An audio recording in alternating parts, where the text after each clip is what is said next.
এই ভগবানগুলো নিয়ে আমরা পড়ছি বিপদে। বলতে পারেন কি বিপদ? কয়েকদিন পর পর সারা দেশের অমুক জায়গা তমুক জায়গায় অসংখ্য জায়গা মন্দির ভাঙা হয়, মূর্তি ভাঙা হয়, আর দোষ দেয় বিএনপির, জামাত শিবিরের, নতুবা দাড়ি টুপিওয়ালা হুজুরের। কি কথা কি সত্য নাকি? দোষ দেয় না? দোষ দেয় না? এই ভগবানগুলোর আমাদের পাহারা দিতে হয়। কেমন মালিক নিজেকে নিজে সেভ করতে পারে না। এই বছর বাধ্য হয়ে অনেক হুজুররাও তো মন্দির পাহারা দিছে। যুবক ভাইরা, ভাইরাল নিউজ তো এটা, অনেক হুজুররা মন্দির পাহারা দেয় নাই। আমার সেনাবাহিনীর ভাইরা একবারে অস্ত্র নিয়ে পাহারা দেয় নাই ভগবানগুলারে। আপনাদের কাছে আমার প্রশ্ন, এত পাহারার পরে হুজুররা পাহারা দিল, সেনাবাহিনী পাহারা দিল, এত পাহারার পরেও মালিকগুলাকে কি বাঁচাইতে পারছে? জোরে বলেন, পারছে? না বাজার পারে নাই। মালিকগুলা মারা গেছে, মারা যাওয়ার পরে ওদেরকে পানিতে চুবাইছে। কথা বলেন ঠিক কিনা? আচ্ছা, যদি এই কাজটা আমরা করতাম, হ্যাঁ, একটা মামলা হইতো, 100 মামলা হইতো। কি কথা বলেন ঠিক কিনা? এখন তাদের মালিককে মার্ডার করলো কে? জোরে বলেন না, কে করলো? পানির মধ্যে মূর্তিগুলোকে ফালাইলো কে? তো তারা যে তাদের মালিককে মার্ডার করলো, ও প্রশাসনের ভাইরা, ও আমার হিন্দু দাদারা, তোমাদের মন্দির আর মূর্তি ভাঙার কারণে এই নিষিদ্ধ ছাত্রলীগ নিজেরাই ভাঙে, হিন্দুরা নিজেরাই ভাঙে, আর দুষ্টা আমাদেরকে মিথ্যাভাবে মামলা দিতে পারো। তাহলে তোমাদের ব্রাহ্মণ ঠাকুর যে তোমাদের ভগবানকে মার্ডার করে, ব্রাহ্মণের নামে কেন মামলা করা হয় না? কেন মামলা করা হয় না? চিৎকার করে বলেন, কথা ঠিক কিনা? কি বিপদেই পড়ছি আমরা। হ্যাঁ, মাশাআল্লাহ দেন।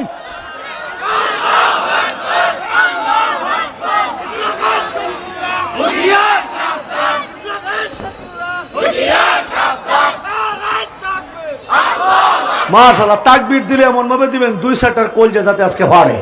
রাজি আছেন ইনশাআল্লাহ? ওই বাগদি আছে তো ইনশাআল্লাহ? আল্লাহ আমাদেরকে হেফাজত করেছেন। এরকম মিথ্যা মালিকের পূজা আমাদেরকে করায় নাই। কথা বলেন ঠিক কিনা? মালিক আমাদেরকে সত্য ধর্ম দিয়েছেন, আমরা সত্য মালিক পেয়েছি, বানানো মালিক পাই নাই। যে মালিকের জীবন দেয় মানুষ, যে মালিককে মার্ডার করে মানুষ, যে মালিককে বানানো যায়, যে মালিককে আবার পানিতে চুবানো যায়, এই সমস্ত মালিকের পূজা আমরা করি না। আমরা ইবাদত করি একমাত্র কার? জোরে বলেন না। আমরা ইবাদত করি একমাত্র কার? এই কপালটুকু একমাত্র সাজদা পাওয়ার উপযুক্ত কে? জোরে বলেন না, কে? সেই মালিক আমাদেরকে ইসলাম দিয়েছে, মুসলমান বানায় আছে। আজকে সুন্দর একটা পরিবেশে মালিক বসার সুযোগ দিয়েছে ইসলাম প্রচারের কাজে। এখন আমাদেরকে কবুল করেছে। এতে আপনারা খুশি না বেজার? জোরে বলেন, খুশি না বেজার? তাহলে দিল থেকে, মন থেকে চিৎকার দিয়ে বলেন আলহামদুলিল্লাহ। আল্লাহ রাব্বুল আলামিনের কোন নিয়ামত পাওয়ার পর বান্দা যখন সেই নিয়ামতের শুকরিয়া আদায় করে, আল্লাহ রাব্বুল আলামিন নিয়ামতকে আরো বাড়িয়ে দেয়। আর বান্দা যখন নিয়ামতের না শুকরিয়া করে, তখন টাকলা মোরাদরে মালিক যেমন সাইজ করছে, এইভাবে ধরে একটা একটা একটা সাইজ করবে। কথা বলেন ঠিক কিনা? অনেকেই ভুলে গিয়েছেন টাকলা মোরাদের কথা। মোরাদকে ভুলে গেছেন আপনারা? বলেন তো, বাড়ি কোথায় ছিল? ওরে বাবা, শ্রোতা দেখি বক্তার সে জ্ঞানী কম না। আল্লাহ আপনাদের জ্ঞানকে কবুল করেন, বলেন আমিন। বাড়ি ছিল কোথায়? জামালপুরে। কোন এলাকা? সরিষাবাড়ি থানায়।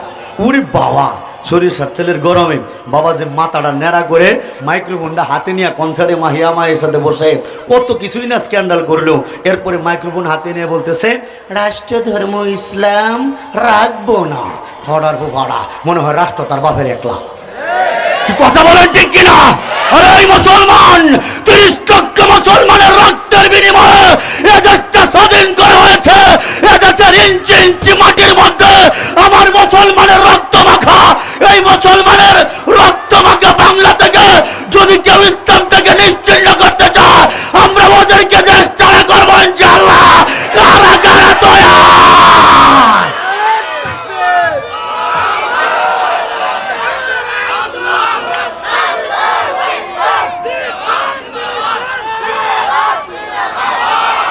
আল্লাহু আকবার। জোরে বলেন আল্লাহু আকবার। রাষ্ট্র ধর্ম ইসলামকে মুছে ফেলার জন্য যারা চেয়েছিল, এরা এখন কই? জোরে বলেন, খেলা দেখায় কে? আসল খেলার মালিক কে? জোরে বলেন আল্লাহু আকবার। এ দেশের প্রতি ইঞ্চি মাটির মধ্যে মুসলমানের রক্ত মাখা, এই রক্ত মাখা বাংলায় কালেমার পতাকা উড্ডীন করার আগ পর্যন্ত আমরা থামবো না ইনশাআল্লাহ। প্রস্তুত আছেন তো সবাই? আল্লাহু আকবার। আল্লাহ তুমি আমাদের কবুল করো, ইসলামী হুকুমত কায়েমের জন্য কবুল করো। জোরে সোরে বলেন আমিন। দেখেন মালিকের নিয়ামত পায়া না শুকরিয়া করলে মালিক কেমন করে শাস্তি দেয়। টাকলা মুরাদ কিছুদিনের মধ্যে মন্ত্রিত্ব হারিয়েছিল, মনে আছে আপনাদের? হারানোর পরে মনের দুঃখে বসে আছে বৈঠকখানায়। বৈঠকখানায় ফ্যান ছিল 6টা। কয়টা? সব ফ্যান ঠিকঠাক, কোনো ঝামেলা নাই। টাকলা নেড়া মাথা যে জায়গায় বসছে এই জায়গার ফ্যান খুলে নেড়ার মাথা ফেটে গিয়েছে। চিৎকার করে বলেন না আল্লাহু আকবার। নিয়ামতের না শুকরিয়া করলে নিয়ামত কেড়ে নেয় কে? এটা আমার কথা না মুসলমান। আল্লাহ রাব্বুল আলামিন সূরা ইব্রাহিমে নিজেই ডাক দিয়ে বলেছেন, লা ইন শাকারতুম লাযিদান্নাকুম ওয়া লা ইন কাফারতুম ইন্না আযাবি লাশাদীদ।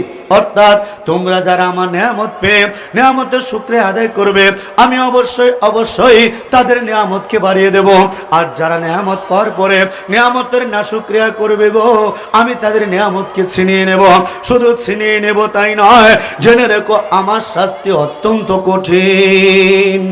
ও মুসলমান ভাইরা আমার, মহান আল্লাহ রাব্বুল আলামিন এই দুনিয়ার মধ্যে আমাদের অসংখ্য অগণিত নিয়ামতের সাগরের মধ্যে ডুবিয়ে রেখেছেন। এর মধ্যে বাবাজি সবচেয়ে দামি নিয়ামত, সবচেয়ে মূল্যবান নিয়ামত, এটা হলো কালেমার নিয়ামত, ইমানের দৌলত। আমরা মুরব্বীদের বয়ানও শুনি, তাবলীগের বয়ানও শুনি। এই কালেমার নিয়ামতকে যদি এক পাল্লায় রাখা হয়, আর 7 আসমান 7 জমিনকে যদি আরেক পাল্লায় রাখা হয়, আমার আল্লাহ রাব্বুল আলামিনের প্রদত্ত এই কালেমার পাল্লাটাই ভারী হয়ে যাবে। বলেন সুবহানাল্লাহ।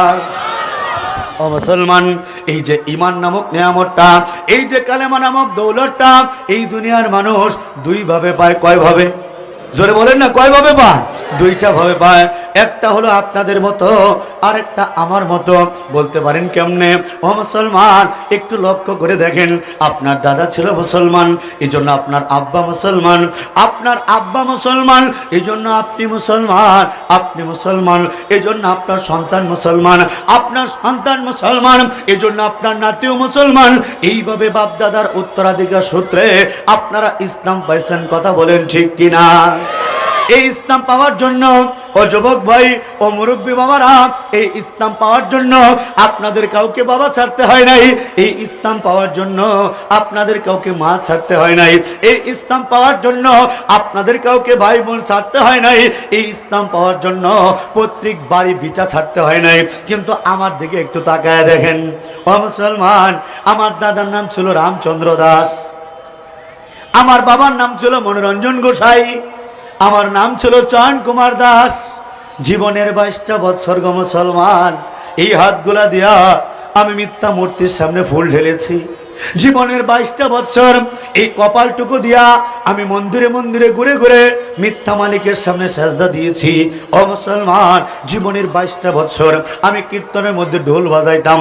ও বাবাজি, আমি হরে কৃষ্ণ হরে রামের কীর্তন করতে করতে মাটির মধ্যে গড়াগড়ি খাইতাম একটু শান্তির আশায়, একটু শান্তির আশায়। 22টা বছর আমি হিন্দুদের মন্দিরে পড়ে রয়েছি। ও মুসলমান, আমি সাধুগুরু বৈষ্ণবদের পা ধুয়ে পানিটা গায়ে মাগাইছি একটু শান্তির আশায়। আমি বৌদ্ধ ধর্ম ঘেটেছি, আমি সিদ্ধার্থের নামে গান গেয়েছি, বৌদ্ধ ভগবানকে প্রণাম করেছি একটু শান্তির আশায়। আমি বৌদ্ধ ধর্ম ঘেটেছি, বৌদ্ধ ধর্ম দেখেছি, আমি শান্তি খুঁজে পাই নাই। আমি খ্রিস্টানদের কাছে গিয়েছিলাম একটু শান্তির আশায়। আমি বাইবেল পড়েছিলাম, আমি যীশু খ্রিস্টের নামে গান গাইছি। পাহাড়ে পাহাড়ে ঘুরে ঘুরে আমি গির্জার মধ্যে পড়ে রয়েছি। বিশ্বাস করেন মুসলমান, সব ধর্ম ঘেটেছি, আমি শান্তি খুঁজে পাই নাই। আমি চিন্তা করলাম, যখন নেত্রকোনা গভর্নমেন্ট কলেজে ইন্টার সেকেন্ড ইয়ার স্টুডেন্ট আমি চিন্তা করলাম, সব ধর্মই তো ঘাটলাম, ইসলামও তো একটা ধর্ম, ইসলামটাও তো পরীক্ষা করা দরকার। এই জিনিসটা চিন্তা যখন করেছি, ইসলামকে টেস্ট করব, আমি সব ধর্ম ঘাটতেছি। আমি গবেষণা করেছি 22 বছর। সব ধর্ম নিয়ে রিসার্চ করার পরে ইসলাম নিয়ে রিসার্চ করার পালা। ইসলাম নিয়ে গবেষণা করতে গিয়ে প্রথমেই পাইলাম মুসলমানদের মুখের বাণী। ওরা বলে ইসলাম হলো শান্তির ধর্ম, ইসলাম শান্তির ধর্ম। আমি বলি বাহ, তাহলে আমি তো এটাই খুঁজতেছি, ইসলাম শান্তির ধর্ম কিনা এটাই তো পরীক্ষা করব আজকে। এই পরীক্ষার সিদ্ধান্ত যখন নিয়েছি, তখন শুরু হয়েছে পবিত্র রমজান মাস। সুবহানাল্লাহ বলেন না? ও মুসলমান, আমার তো মেজাজ খারাপ হয়ে গেল। আমি মুসলমানদের বলি, কিরে পাগলা, তোরাই না আমাকে শিখালি ইসলাম শান্তির ধর্ম, তাহলে শান্তি কোথায় পাইলাম? প্রথমেই তো রোজা রাখতে হবে। এখন যদি রোজা রাখি, সারাদিন তো না খেয়ে থাকবো। আমি তো জীবনভর দেখলাম হিন্দু ধর্ম কেটেছি, বৌদ্ধ ধর্ম কেটেছি, খ্রিস্টান ধর্ম কেটেছি, পৃথিবীর ধর্মগুলা কেটেছি, হাজংদের সাথে ঘুরেছি, গারদের সাংসারিক ধর্ম দেখেছি।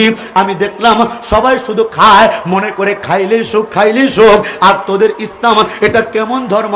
রমজান মাসে দিনের বেলা খায় না, না খাইলে আবার কেমন সুখ? প্রশ্ন আছে না নাই? মুসলমানদের যখন জিজ্ঞেস করলাম, কিরে বন্ধু, না খাইলে আবার কেমন সুখ, এটা কেমন আজীব ধর্ম? সব ধর্মে দেখি শুধু খায়, ঠাকুররাও খায়, ফাদাররাও খায়। খাওয়ার জন্য মানুষ বনের সম্পদ নষ্ট করে দেয়, ওজনে কম দেয়, মানুষকে ঠকায়, ঘুষ খায়, সুদ খায়। খাওয়ার জন্য দুনিয়াটা পাগলা। আর ইসলাম কেমন ধর্ম? এরা দিনের বেলা রমজানে খায় না। আমি বলি, এটার মধ্যে শান্তি আছে নাকি? বলে শান্তি আছে। বলে কিভাবে? বলে এটা রোজা না রাখলে বোঝানো যাবে না। কি যারা রোজা রাখেন, রোজা রাখলে শান্তি আছে না নাই? কথা মানে আছে না নাই? আল্লাহু আকবার। আমি অবাক হয়ে গেলাম। অনেক ছেলে দেখলাম, যুবক ছেলে, নামাজ পড়ে না, দাড়ি নাই, ঠিক মতো ইসলাম পালন করে না, এরাও দেখি রোজা রাখে। কথা বলেন রাখে কিনা? আমার বৃদ্ধ মুরব্বী বাবারা, ডায়াবেটিসের রোগীরা কত কষ্ট হয় না খেয়ে থাকতে, এরপরেও রোজা ছাড়ে না। চিৎকার করে বলেন আল্লাহু আকবার। ও মুসলমান, আমি বললাম, দোস্তরে, এটা কেমন আজীব ধর্ম? ইসলাম কেমন আজীব ধর্ম? না খেয়ে থাকলে আবার কিসের সুখ? বলে রোজা রেখে দেখ শান্তি পাস কিনা। আমি ইসলামকে পরীক্ষা করার জন্য যুবক অবস্থায়, ইন্টার সেকেন্ড ইয়ারে পড়া অবস্থায় আমি সেহরি খাইছি, বাদান সেহরি। আমি কিন্তু হিন্দু মানুষ, হিন্দু থাকতে রোজা রাখছি আমি। কিন্তু মুসলমান, রোজা রাখার পরে, সেহরি খাওয়ার পরে, সকাল গড়িয়ে দুপুর যখন আসতেছে, আমার পেটের ভাত তো হজম হইতেছে, ক্ষুধা বাড়তেছে। আর আমি লক্ষ্য করলাম, আমার গবেষণার ফলাফল, প্র্যাকটিক্যাল ইসলামের প্রমাণ, আমি দেখতাম যতই ক্ষুধা বাড়তেছে ততই দিলে শান্তি বাড়তেছে, যতই ক্ষুধা বাড়তেছে ততই শান্তি বাড়তেছে। চিৎকার করে বলেন না সুবহানাল্লাহ। মুসলমান, বিকালবেলায় আমার মা ফোন দেয়। আমার মা হলো হিন্দুদের বৈষ্ণব, সন্ন্যাসী, নাম সূচনা সন্ন্যাসী, নিরামিষ বুদ্ধি সন্ন্যাসী। আমার মা হলো সন্ন্যাসী, আমার পিতামাতা সন্ন্যাসী। এরা হলো হিন্দুদের গুরুজি। আমার মায়ের পা ধুয়ে হিন্দুরা পানি খায়। এখন বুঝেন কত বড় ঠাকুরই। আমার মা আমাকে ফোন দিয়েছে, ফোন দিয়ে বলতেছে, বাবা বিকাল টাইমে, বাবা তুই তো হিন্দুর বাচ্চা। বলি হ্যাঁ মা, কথা তো সত্য। বলে তাহলে তুই রোজা রাখলি কেন? রোজা রাখলে কি লাভ, কি ক্ষতি? আমি বলি, মাগো আমি লাভ ক্ষতি কিচ্ছু বুঝি নাই, তবে 22 বছর আমি শান্তি খুঁজেছি। তোমাদের হিন্দু ধর্মে, বৌদ্ধ, খ্রিস্টান ধর্মে আমি শান্তি খুঁজে পাই নাই। মাগো আজকে লাভ ক্ষতি কিছু বুঝি নাই, তবে আজকে একটুকু বুঝলাম, আমার পেটে যতই ক্ষুধা বাড়ে শান্তি ততই বাড়ে। আমার কলিজাটা ঠান্ডা হয়ে গিয়েছে, শান্ত হয়ে গিয়েছে। চিৎকার করে বললাম আল্লাহু আকবার। মুসলমান, আমার মা তখন থমকে যায়। আমি আরো অবাক হয়ে গেলাম। ইসলাম নিয়ে গবেষণা করতে গিয়ে আরো অবাক হয়ে গেলাম। ইফতারের টাইমে, কোন টাইমে? ইফতারের টাইমে আমি আজব জিনিস দেখলাম ভাই। খেজুর ধুয়ে রাখছি, রোয়াবজা চিনি দিয়া ওই শরবত বানাইছি সুন্দর করে, ছোলা বুট দিয়া ওই সুন্দর করে খেজুর দিয়া সব কিছু দিয়া মাখায়া, সানাসুর দিয়া, ধনে পাতা, পেঁয়াজ কুচি করে করে বাবা জালমুড়ি মাখাইছি। একটা লোভনীয় খাবার, সামনে খাবার প্রস্তুত, শরবত রেডি, এদিক দিয়ে ফল টল সহ সব কিছু রেডি। কিন্তু মুসলমান 4-5 জন বন্ধু নিয়ে বসছি, পেটের মধ্যে প্রচন্ড ক্ষুধা, কিন্তু এরা খায় না। কি করে না? কি করে না? আমি অবাক হলাম, কিরে দোস্ত এটা কেমন পাগলামি? সব কিছু রেডি, পেটের মধ্যে ক্ষুধা, কাজটা কারণটা কি? বলে হুকুম নাই। কি নাই? কি নাই? কি নাই? বলে হুকুম মানে? বলে আমরা মালিকের হুকুমে খাই, মালিকের হুকুমে খাওয়া ছেড়ে দেই। বলে এখন তাহলে কখন খাবো? বলে আজান পড়লে খাবো। আমি বলি দোস্তরে, আমরা তো সেহরির টাইমে আজান পড়লে খাওয়া বন্ধ করে দিলাম, এখন কি নিয়ম উল্টা? বলে এখন উল্টা। আগে সেহরির সময় আজান পড়লে খাওয়া বন্ধ করছি, আর এখন আজান পড়লে খাওয়া শুরু। বলে এটার মানে কি? বলে আসলে আমাদের খাবার দাবার, আমাদের কুরবানি সহ এগুলা কোনো কিছু আল্লাহর কাছে পৌঁছায় না। আল্লাহ দেখেন আমাদের অন্তরের খবরটা। মালিক যখন হুকুম করে, ওই হুকুমটা আমরা মানি কিনা, এটাই হলো আসল কিছু। নাহলে সারাদিন না খাওয়া রেখা আমার মালিকের তো কোনো সার্থকতা নাই। মূলত মালিক পরীক্ষা করতেছে, আমার হুকুমে বান্দা খাবার ছেড়ে দেয়, আবার আমার হুকুমে খায়। আল্লাহু আকবার। এটাই তো মালিকের দাসত্ব। চিৎকার করে বলেন না আল্লাহু আকবার। যেই খাবারে বাঁচাও তুমি, মারতে পারো তাতে। আপনারা বলেন তো, জীবনে কত খাবারই তো খাইছেন, কত অনুষ্ঠানের খাবার, আল্লাহর কসম করে বলতে পারি ইফতারির মতো মজার খাবার পৃথিবীতে আছে? যেটা বলেন পৃথিবীতে আছে? এই একই ফল, একই খেজুর, একই জালমুড়ি এই রমজান মাসে খাবেন, ইফতারের টাইমে যেরকম লাগে সারা বছর আর সেরকম।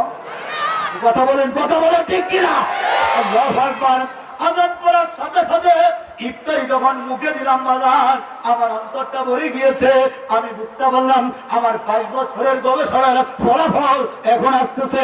জোরে বলেন আল্লাহু আকবার। ইফতারি করলাম, শান্তি পাইলাম, রোজার পরীক্ষার মধ্যে রোজা পাস করলাম। আমি মুসলমান বন্ধুদের জিজ্ঞেস করি, দোস্ত রে রোজার আগে ফরজ কোনটা? বলে রোজার আগে নামাজ। রোজার আগে? আমি বললাম দোস্ত রোজা রাখলে যদি এত শান্তি পাওয়া যায়, নামাজ না পড়লে না জানি কত সুখ, না জানি কত। এটা বেনামাজিরা বুঝবে না, নামাজই বুঝে নামাজের কি শান্তি। জোরে বলেন আল্লাহু আকবার। যাদের নামাজের মজা লেগে গেছে বলেন, এদেরকে যদি আপনি মারারও করতে চান তবু এরা নামাজ ছাড়তে চায় না। জোরে সোরে বলেন আল্লাহু আকবার। এমনকি যখন আপনাদেরকে কবরে রাখা হবে, ওই নামাজি ব্যক্তিকে যখন কবরে রাখার পরে সকলে চলে আসবে, মুনকার নাকির যখন কবরের ভিতরে আসবে সওয়াল জবাব করার জন্য, ওই নামাজি বান্দারে যখন ঘুম থেকে উঠাইবে, নামাজি ঘুম থেকে উঠা দেখবে কিরে সূর্য তো ডুবে যাচ্ছে, তাড়াতাড়ি বলবে আমার ওযুর পানি দাও, আমার নামাজের ব্যবস্থা করে দাও। আল্লাহু আকবার। এটা শুধু নামাজের পক্ষেই সম্ভব। জোরে সোরে বলেন কথা ঠিক কিনা? আল্লাহু আকবার। মুসলমান, আমি চিন্তা করলাম হয় রোজা রাখলে যদি এত সুখ পাওয়া যায়, নামাজ পড়লে না জানি কত সুখ। আমার মুসলমান বন্ধুদেরকে বললাম চল দোস্ত চল তারাবির নামাজ পড়তে যাই।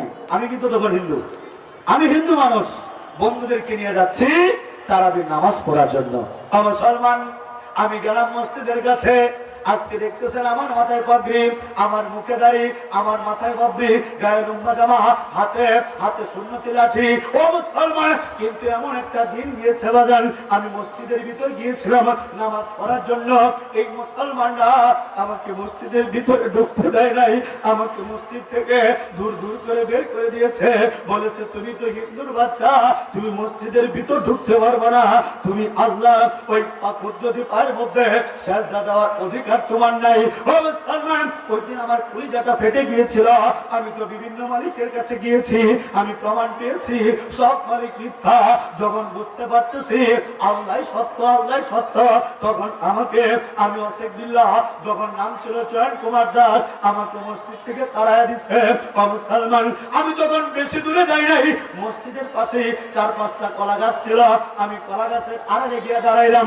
অন্ধকার রজনী মুসলমানরা নামাজ পড়তেছে, আর আমার হিন্দু আত্মীয়রা এরা হয়তো কোন মন্দিরে কীর্তন করতেছে। ও মুসলমান, আমি তখন কলা গাছের আড়ালে দাঁড়াচ্ছিলাম, আমাকে কেউ দেখে নাই, দেখেছেন একমাত্র কে? মুসলমান। যখন মুসলমান বাবাজিরা তারাবি পড়তেছে, হাফেজ সাহেব সুন্দর সুললিত কণ্ঠে তেলাওয়াত করতেছে, ওরা শুনতেছে, আমার হাফেজ সাহেবের সাথে সাথে এরা যখন সিজদায় লুটায় পড়লো, আমার কলিজাটা তখন ফেটে যাচ্ছিল। আমি চিৎকার করে বলেছিলাম আল্লাহ তুমি কেন আমার হিন্দুর করে পাঠাইলা? আমাকে যদি হিন্দুর করে না পাঠায়া এই মুসলমানদের করে পাঠাইতা, আমিও তো এই মুসলমানদের মতো করে তোমার কুদরতি পায়ে সিজদা করতে পারতাম, আমার নবীর নামে দুরূদ পড়তে পারতাম। মুসলমান, এই আফসোস ছিল আমার দিলের ভিতর। আমি কলা গাছের আড়ালে দাঁড়িয়ে আফসোস করেছিলাম আল্লাহ যদি আমাকে তুমি হিন্দুর করে না পাঠায়া মুসলমানের করে পাঠাইতা, আমিও তো তোমার কুদরতি পায়ে সিজদা করতে পারতাম, আমিও তো নবীর নামে দুরূদ পড়তে পারতাম। কিন্তু বিশ্বাস করে মুসলমান, তখনও যে কালেমা পড়ে মুসলমান হওয়া যায়, এখনো যে কালেমা পড়ে মুসলমান হওয়া যায়, এই চরম সত্য কথাটা আমি জানতাম না। আপনার শুনে অবাক হতে পারেন, এই হাতগুলার মধ্যে শত শত মানুষ কালেমা পড়ে মুসলমান হইতেছে। একদিনে এমনও হয়েছে 10 জন 12 জন 15 জনও কালেমা পড়েছে। আমি গ্রেপ্তার হওয়ার আগে 3 দিন ছিলাম নেত্রকোনা দুর্গাপুর পাহাড়ে। 3 দিন আলহামদুলিল্লাহ আমার কাছে 26 জন কালেমা পড়ে মুসলমান হয়েছে। যে হাতে শত শত মানুষ কালেমা পড়তেছে, ও বাবাজিরা কালেমা যে পড়া যায় আমি এটাই জানতাম না, সব মালিকের খেলা।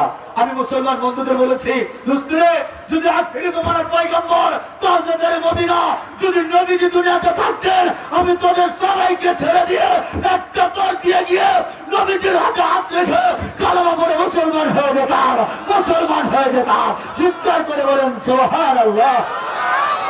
মুসলমান, আমি যখন আফসোস চুকু করেছি, আমার দোয়া সাগর আল্লাহ আমার আফসোস চুকে রাখে নাই। 2012 সালের এপ্রিল মাসের 4 তারিখ দিবাগত রাত্র, তখন বৈভব সিংহ আনন্দমন কলেজে আমি অনার্স প্রথম বর্ষের ছাত্র। ও মুসলমান, কক্সবাজার যাচ্ছিলাম সফরে, বাস যখন কুমিল্লা পার হইল, হঠাৎ করে আমার গায়ের মধ্যে একটা বাতাস লাগছে। বাতাস এমন আরামের বাতাস আমি জীবনে আগে পরে কোনোদিন পাই নাই। সুবহানাল্লাহ বলেন না? মুসলমান, এই বাতাসটা গায়ে লাগার সাথে সাথে আমি বাসের মধ্যে ঘুমায় পড়লাম। আর ঘুমের মধ্যে আমার দোয়া সাগর আল্লাহ আমি অধমকে স্বপ্নের মাধ্যমে কালেমা পড়ার ইঙ্গিত প্রদান করেছে। মুসলমান, আপনাদের জেনে রাখা ভালো, ভারত থেকেও র সহ অনেক গোয়েন্দা বাহিনী সহ চেষ্টা করতেছে আমাকে মেরে ফেলার জন্য। যারা আমাকে মেরে ফেলতে চায় এদের একটু জেনে রাখা ভালো, এই দুনিয়ার কোনো মানুষের দাওয়াতে বাজান আমি ইসলাম গ্রহণ করি নাই। আমার দয়া সাগর আল্লাহ আমি অধমকে স্বপ্নের মাধ্যমে কালেমা পড়ার ইঙ্গিত প্রদান করেছেন। আমি স্বপ্ন দেখার পরে সাথে সাথে কালেমা পড়ি নাই, আবার রিচার্জ করেছি, 3 মাস গবেষণা করেছি, ইসলাম নিয়ে বই পুস্তক ঘেটেছি। আমি পেয়ে গিয়েছি ইসলাম ব্যতীত আর মুক্তির কোন ধর্ম নাই।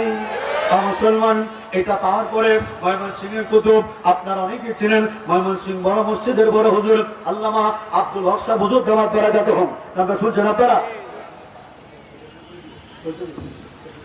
বাজান আব্দুল হক সাহেব হুজুরের বড় মেয়ে জামাই মুফতি সাহেব হুজুর, ওনার কাছে কালেমা পড়ার জন্য শবে বরাতের আগের রাত্রিতে আমি হাতটা বাড়াইলাম। বাবাজি, এই যে হাত বাড়ানোর অভিজ্ঞতাটা, কালেমা পড়ার অভিজ্ঞতা, এটা তো আপনাদের কারণ নাই, এটা আমার বাস্তব জীবনের অভিজ্ঞতা।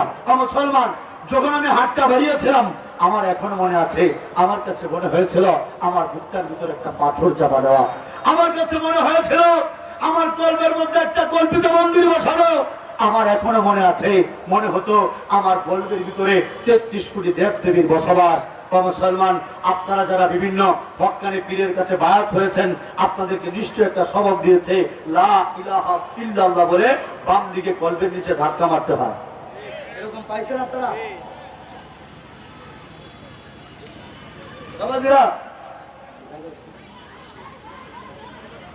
একটু বসে পড়লে ভালো হয়, অনেকে জায়গা হইতেছে না, একটু কষ্ট করে কাছাকাছি চলে আসেন। যারা দাঁড়িয়ে আছে ওদেরকে একটু বসার সুযোগ করে দিই। আল্লাহু আকবার, মাশাআল্লাহ। যারা দাঁড়িয়ে আছেন কষ্ট করে আমার ভাইয়েরা, আমার মুসলমান কলিজার টুকরা ভাইয়েরা, আমরা বসে পড়ি ইনশাআল্লাহ। আর যাদের সাহস বেশি, কলিজা বড়, এরা একটু কাছাকাছি চলে আসে। গজরত হিন্দের ব্যাপারে একটু টাচ দেবো তো, কলিজা বড় যাদের, এরা কাছাকাছি আসবেন। আর যাদের হার্টের প্রবলেম আছে, প্রেসারের রোগী, এরা একটু পিছন সাইডে থাকবে। আল্লাহু আকবার। কি শুরু করবো ইনশাআল্লাহ? আজান শুরু করবো ইনশাআল্লাহ। আপনারা আছেন না ঘুমিয়ে পড়ছেন? আপনারা যে আছেন একটু প্রমাণ দেন, চিৎকার করে বলেন তো আল্লাহু আকবার। বাবা মাশাআল্লাহ, এখনো শ্রোতা গরম। আল্লাহ তুমি এদেরকে কবুল করো, সকলের গুনাহগুলো মাফ করে দাও, আমাদের সকলকে তুমি ওলি বানায় দাও। সকলে বলেন আমিন। যারা বিভিন্ন হক্কানি পীরের বায়াত হয়েছেন, এই সবকটাকে দেয় না ভাই, লা ইলাহা ইল্লাল্লাহ বলে বাম দিকে কলবের মধ্যে ধাক্কা মারতে হয়। অনেক আল্লাহর ওলিদের বয়ান আপনারা শুনেছেন, এটার মাধ্যমে কি হয়, লা ইলাহা ইল্লাল্লাহ বলে বাম দিকে কলবের নিচে ধাক্কা দিলে এই কলবের গোনাগুলা ওই কামারের দোকানে লোহা গরম করে হাতুড়ি দিয়ে আঘাত করলে যেমন উপরের ময়লা পড়ে যায়, ঠিক অনুরূপ ভাবে লা ইলাহা ইল্লাল্লাহ বলে বাম দিকে কলবের নিচে ধাক্কা দিলে কলবের গোনাগুলা ঝর ঝর করে ঝরে পড়ে যায়। চিৎকার করে বলেন না সুবহানাল্লাহ। মুসলমান, আমি তো তখন এই বিষয়টা জানতাম না, কিন্তু আমি যখন কালেমা পড়ার জন্য হাতটা বাড়াইলাম, একটু আমার দিকে মনোযোগ, একটু মুরাকাবার নিয়তে একটু দেখেন। মুসলমান, আমি একটা হিন্দু মানুষ ছিলাম, যখন হাতটা বাড়াইলাম কালেমা পড়ার জন্য, লা ইলাহা ইল্লাল্লাহ বলে যখন বাম দিকে কলবের নিচে ধাক্কা মেরেছি, আমার কাছে মনে হয়েছে আমার বুকের পাথরটা এটা ভেঙে গিয়েছে, এই কল্পিত মন্দিরটা এটা তছনছ হয়েছে, ওই মিথ্যা 33 কোটি দেব দেবীগুলা এগুলা সব পালাইছে, আমার বুকটা খালি হয়েছে, আর খালি বুকটার মধ্যে আমার আল্লাহ বসেছে, আমার আল্লাহ বসেছে, আমার আল্লাহ বসেছে। আর আমি যখন দিল থেকে ডাকতে আল্লাহ আল্লাহ আল্লাহ আল্লাহ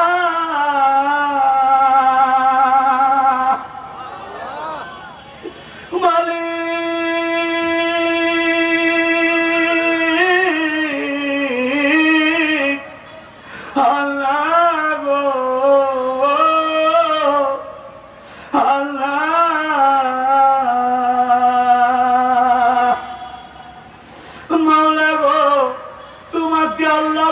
ডাকার মধ্যে এত সুখ গো মাওলা,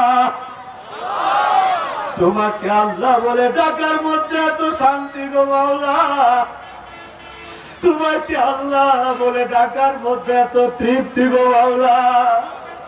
ও মুসলমান জ্ঞানী করে মানুষ, জীবন ভর বাবাকে বাবা বলে ডাকলাম, জীবন ভর মাকে মা বলে ডাকলাম, জীবন ভর ভাই বোনদেরকে দাদা দিদি বলে ডাকলাম, জীবন ভর দুর্গা দুর্গা কালী কালী কীর্তন করলাম, জীবন ভর কত মিথ্যা দেবদেবীকে ডাকলাম, কিন্তু কই আপনারা মুসলমান আল্লাহকে যে আল্লাহ বলে ডাকটা দেন, এই ডাকটার মধ্যে যে সুখ, এই ডাকটার মধ্যে যে শান্তি, এই তামাম পৃথিবী বিক্রি করলেও এই সুখ খুঁজে পাওয়া যাবে না।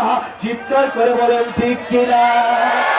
আল্লাহ আল্লাহ क्या मुबारक नाम है, अल्लाह अल्लाह मोमिनों का काम है, अल्लाह अल्लाह क्या मुबारक नाम है, अल्लाह अल्लाह मोमिनों का काम है। अल्लाह अकबर, जोरे बोलें अल्लाह अकबर। मुसलमान 22 বছরের সাধনা যখন পূরণ হইল, 22টা বছর বিভিন্ন ধর্ম নিয়ে গবেষণা করলাম, অবশেষে ইসলাম নিয়ে রিসার্চ করে পাইলাম আল্লাহকে আল্লাহ বলে ডাকা এটাই হলো পৃথিবীর সবচেয়ে সুখ। পৃথিবীর সবচেয়ে আপনারা আল্লাহকে আল্লাহ বলে ডাকেন। আমি যখন ডাকা শুরু করলাম, মুসলমান